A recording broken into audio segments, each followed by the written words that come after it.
day out. It's the same road we're walking down, same job, same town. Cause we've been told that's the way our world goes round. Walking on the grounds we've always known, stepping on the footprints in the snow. But when it melts, the other ways will show. We're gonna make the footsteps on our own. That life can wait just for a while. Bienvenue sur cette nouvelle vidéo. Alors j'espère que le format n'est pas trop déroutant pour vous. En tout cas il est un petit peu pour moi. J'ai pas l'habitude de tourner les vidéos dans ce sens, mais là c'était un petit peu nécessaire pour vous parler de cet objet qui est une boule de cristal. Donc je vais essayer de vous parler de façon la plus exhaustive possible de cette fameuse boule de cristal. Et on va déjà commencer par le nom de cet art. Donc l'art de lire dans la boule de cristal s'appelle la cristallomancie.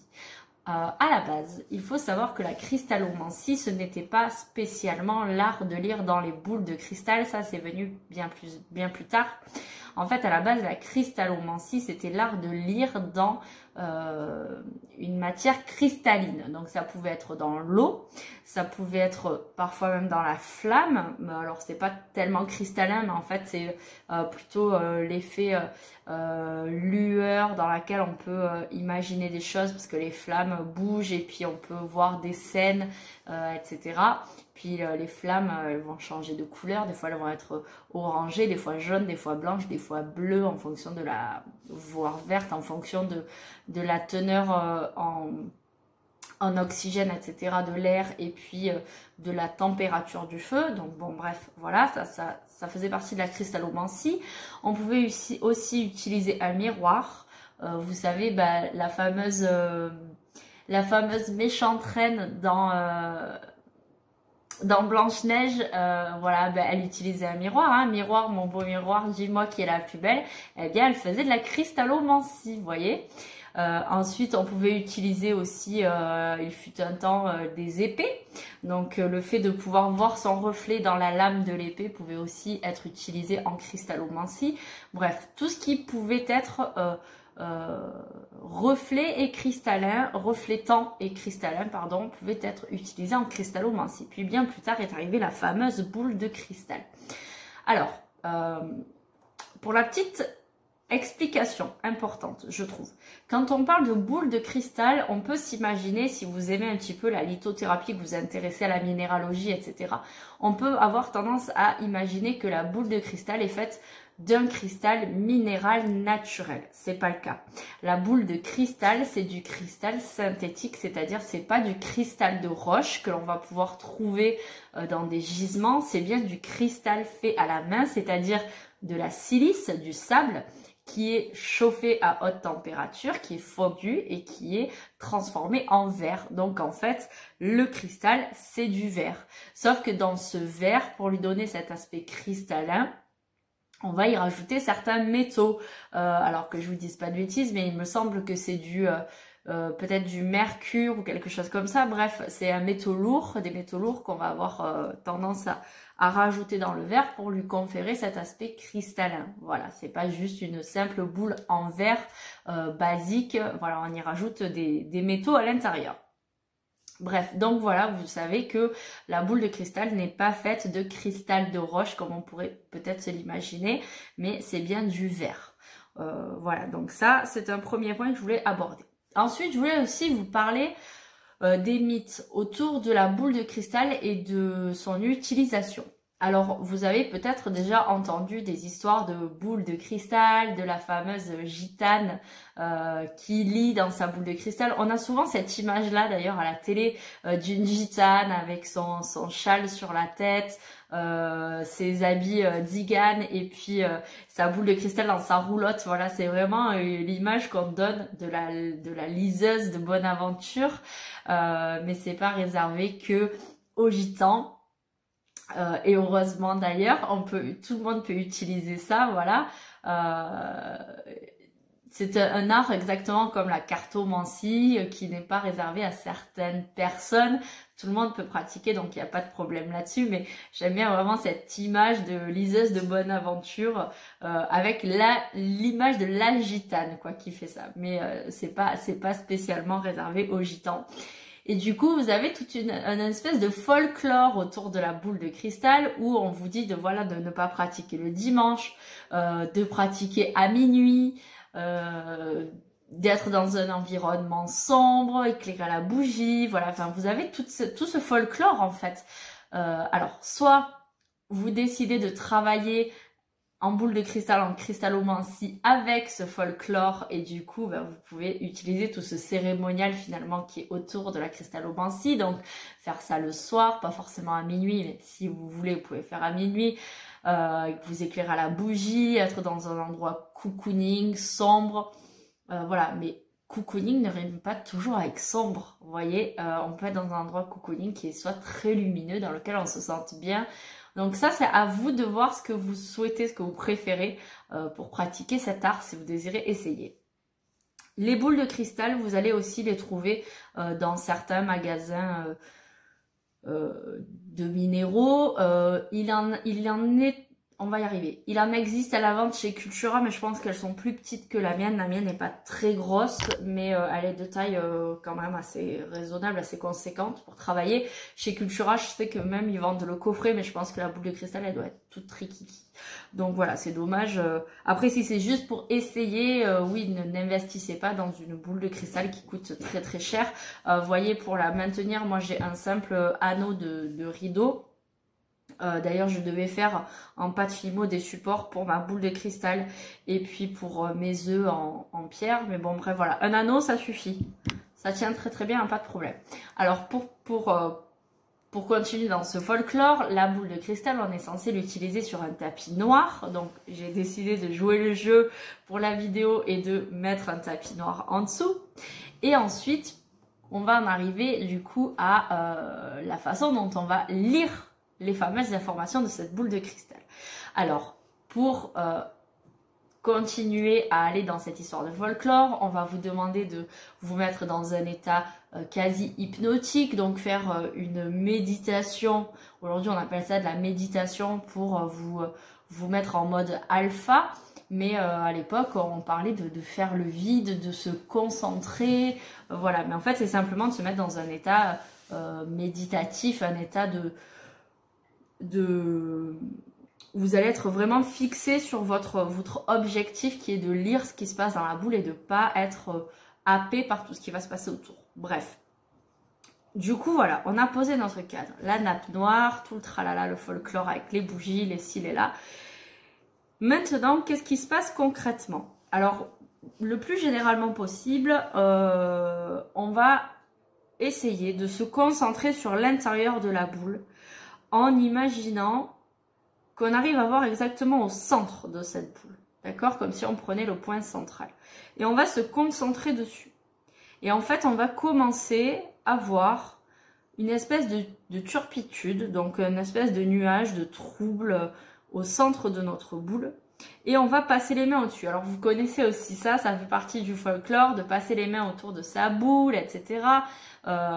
Donc, en fait, c'est pas dans un but de faire un cérémonial et toute une danse autour pour faire joli, mais en fait c'est tout simplement pour la magnétiser, faire passer notre fluide. C'est pas obligatoire, vous pouvez le faire. Il y en a déjà qui doivent se dire oh, mais moi j'ai pas de fluide, j'ai pas de magnétisme, etc. C'est pas grave. Si vous sentez l'envie de magnétiser, de tenter de magnétiser votre boule, de faire passer quelque chose, l'intention prime. Donc il n'y a pas de problème là-dessus. Vous n'êtes pas obligé de faire tout un tralala autour de votre boule. Vous pouvez juste poser les mains comme ça pour poser un cadre et imaginer simplement qu'il y a un fil de lumière, un fil tout court, quelque chose, un tuyau, un tunnel qui passe du centre de votre main à l'autre et qui traverse cette boule. D'accord? Donc vous n'êtes pas obligé de tourner autour du tout. Voilà, vous allez vous mettre comme ça et vous allez essayer de faire passer votre magnétisme et votre fluide. Donc en fait, ça permet aussi de se concentrer parce qu'on a un objectif. On se concentre sur la boule, sur ses mains et on est vraiment on commence à se mettre dans un état alpha en fait. Donc on est prêt à recevoir des messages. Et concrètement, c'est pas là, dans la boule en fait que vous allez avoir les messages, mais c'est bien dans votre tête. Seulement vous allez en fait les projeter inconsciemment à l'intérieur de cette boule comme si c'était une télévision et vous étiez en train de regarder l'écran.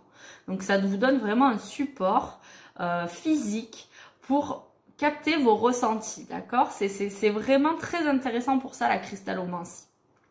Parce que c'est un support exactement comme les cartes, mais disons que les cartes, elles ont des représentations, elles ont des dessins, elles ont des valeurs. Donc on a de suite un visuel sur la situation. Ici, c'est vraiment en fait le fait d'écouter, d'entendre, de voir ce qui se passe dans votre tête et de le projeter inconsciemment dans cette boule. Certains diront également que la boule de cristal, elle est personnelle et qu'il ne faut absolument pas la faire toucher par quelqu'un sous peine de briser ce fluide que vous allez mettre à l'intérieur, etc., etc. Pour moi, ça c'est mon avis personnel, mais c'est comme tout. Déjà, la boule, elle n'est pas arrivée là par magie, elle a été fabriquée. Donc, il y a déjà quelqu'un qui l'a créée, qui a mis une intention dedans. Ensuite, elle a été mise en boîte, elle a été mise en vente, donc elle a été mise en boîte par quelqu'un. Elle a été touchée dans le magasin où elle a été vendue, donc elle est empreinte de plein d'énergie. Ça ne veut pas dire que ce que vous allez faire avec est caduque. Vous faites comme pour tout. Si vous avez la sensation qu'il faut la nettoyer, vous la passez sous l'eau, vous la nettoyez avec un linge doux. Vous pouvez la magnétiser avec votre magnétisme comme vous feriez peut-être pour un jeu que vous venez d'acquérir. Vous pouvez créer des prières autour, vous pouvez faire des appels à vos guides pour énergiser votre boule à votre sauce, à avec votre propre fluide. Vous pouvez passer de l'encens autour pour la purifier si vous voulez pas la mouiller. Exactement comme vous feriez en fait avec des pierres en lithothérapie ou avec vos jeux de cartes ou avec n'importe quel autre support que vous utilisez avec vos runes, etc. Donc voilà. Et si quelqu'un vient à tripoter votre petite boule, eh bien vous recommencez cette étape, tout simplement. Vous la repurifiez et vous la rechargez. Il n'y a pas de problème là-dessus. Certains vont dire aussi de la mettre à la lune pour la recharger. Mais comme je vous ai dit, ce n'est pas un cristal de roche. Ce n'est pas un minéral naturel. C'est un minéral... c'est un minéral synthétique, d'accord, de synthèse. C'est une boule en verre créée par l'homme. Donc vous n'êtes pas obligé de la mettre à la lune. Ça fait partie du folklore et de l'idée qu'on va y mettre autour. Mais si ça vous parle intrinsèquement de faire ce rituel-là, faites-le. Si c'est important pour vous, faites-le. Ne vous cantonnez pas à ce qu'on vous dit de faire. Faites ce que vous sentez juste pour vous, pour cette pratique. Donc, on va finalement en arriver à la pratique en elle-même. Donc, une fois que vous êtes concentré, qu'elle est chargée dans vos énergies, que vous êtes, qu'elle est purifiée, que vous êtes prêt à lire les messages, vous allez avoir des messages sous plusieurs formes.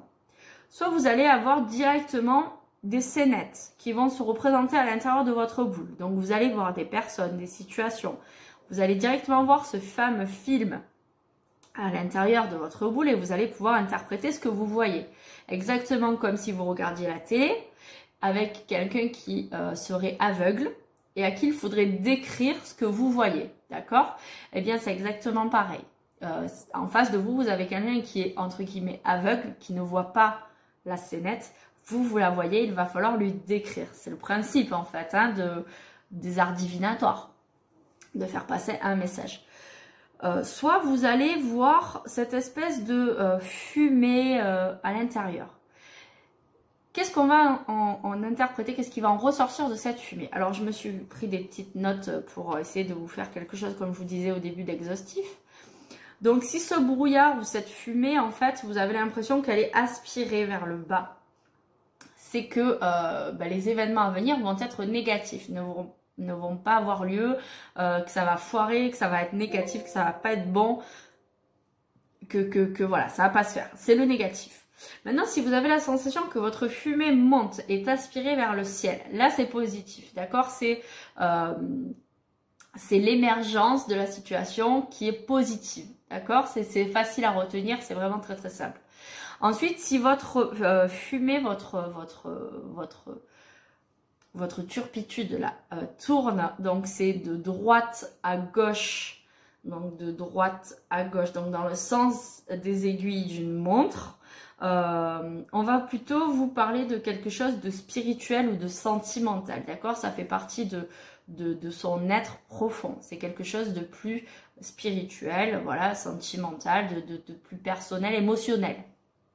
Et maintenant, si ça tourne de gauche à droite, donc dans le sens inverse des aiguilles d'une montre, là, on va être sur tout ce qui va être plutôt matériel. Les finances, le travail, vraiment des choses concrètes, d'accord? Qui ne font pas forcément partie de soi, intrinsèquement, pardon, des choses qui ne sont pas... qui font partie du quotidien, quoi, grosso modo. Voilà, donc ça va être pour le sens des choses.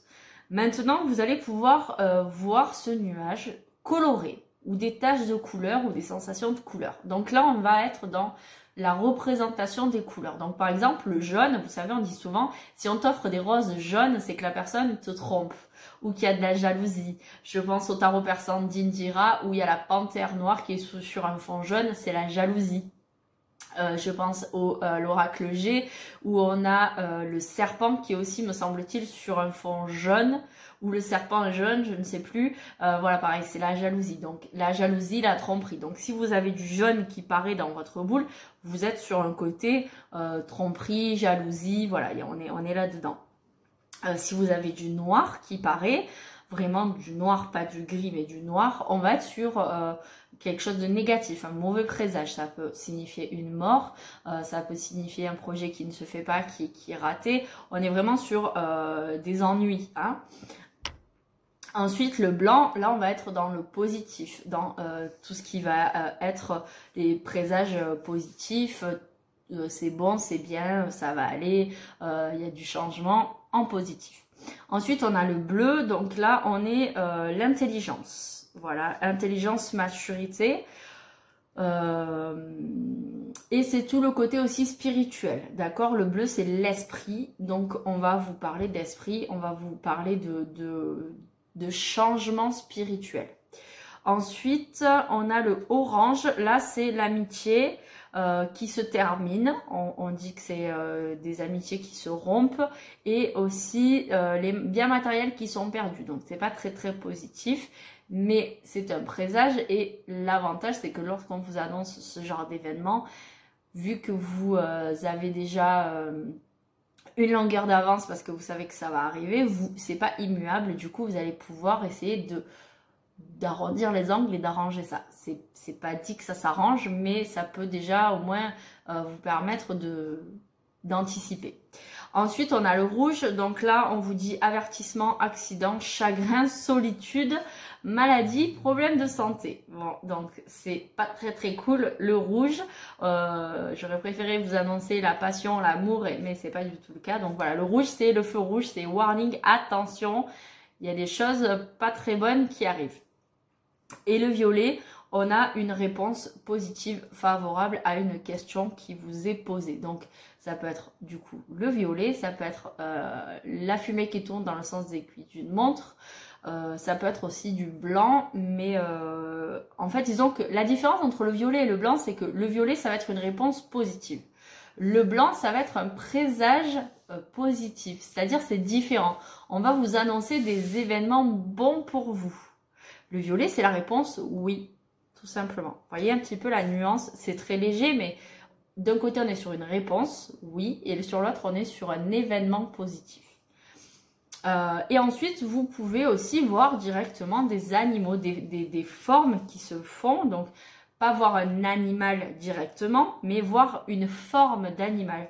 Et en fonction de la forme, là, je vous propose d'aller voir la symbolique des animaux ou des formes. Je pense que sur Internet, il doit y avoir des documents à ce sujet, mais sinon, il y a des livres où vous pouvez aussi, si vous avez un livre sur les sciences oniriques, c'est-à-dire les sciences des rêves, vous pouvez utiliser la symbolique onirique pour avoir les réponses en cristallomancie. Donc ici, on nous dit le chat, par exemple, c'est la trahison et la sournoiserie.